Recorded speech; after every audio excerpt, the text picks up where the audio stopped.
Subscribe to our channel and press the bell icon for the latest updates.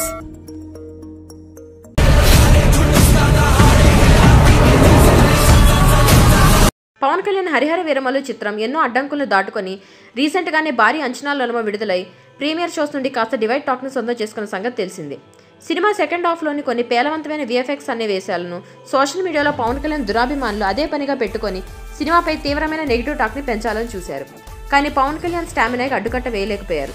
చివరి నిమిషం వరకు నిర్మాత కొన్ని ప్రతికూల పరిస్థితుల్లో బయర్స్ ని ఖరారు చేయలేదు. దీంతో అనేక ప్రాంతాల్లో పవన్ కళ్యాణ్ రెగ్యులర్ సినిమాలకు వచ్చే హైట్స్ ఈ చిత్రానికి రాలేదు. కేవలం 2 కోట్ల రూపాయల హైట్స్ మాత్రమే వచ్చాయి. అయినప్పటికీ కూడా 2 తెలుగు రాష్ట్రాలకు కలిపి 42 కోట్ల రూపాయలు షేర్ వసూలు వచ్చాయంటే చిన్న విషయం కాదు. సలార్ కల్కి రేంజ్ ఓపెనింగ్స్ అనుకోవచ్చు.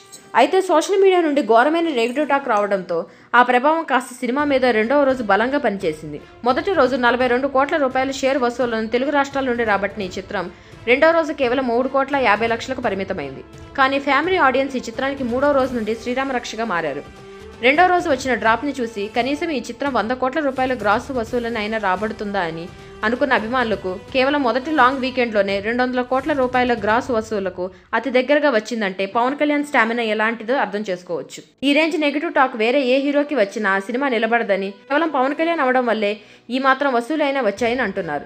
5 ఏళ్ల నుండి సెట్స్ మీద ఉంటూ పాతబడిన ప్రాజెక్టుగా పిలువబడిన ఈ చిత్రానికి ఇంతటి గ్రాండ్ ఓపెనింగ్స్ దక్కితే ఇంకో 2 నెలల్లో విపరీతమైన అంచనాలు ఏర్పాటు చేసుకున్న ఓజీ చిత్రం విడుదలైతే ఎలాంటి రికార్డ్స్ వస్తాయో ఊహించడానికి కూడా కష్టమే అని సోషల్ మీడియాలో అభిమానులు కామెంట్స్ చేస్తున్నారు. వర్కింగ్ డేస్ లో కూడా ఈ చిత్రం డీసెంట్ స్థాయి వసూలు రాబడుతుంది. సోమవారం రోజున ఫస్ట్ షో నుండి ప్రధాన నగరాల్లో మంచి ఆక్యుపెన్సీలను రాబట్టిన ఈ చిత్రం ఇంకా మంచి వసూలు రాబడుతుంది.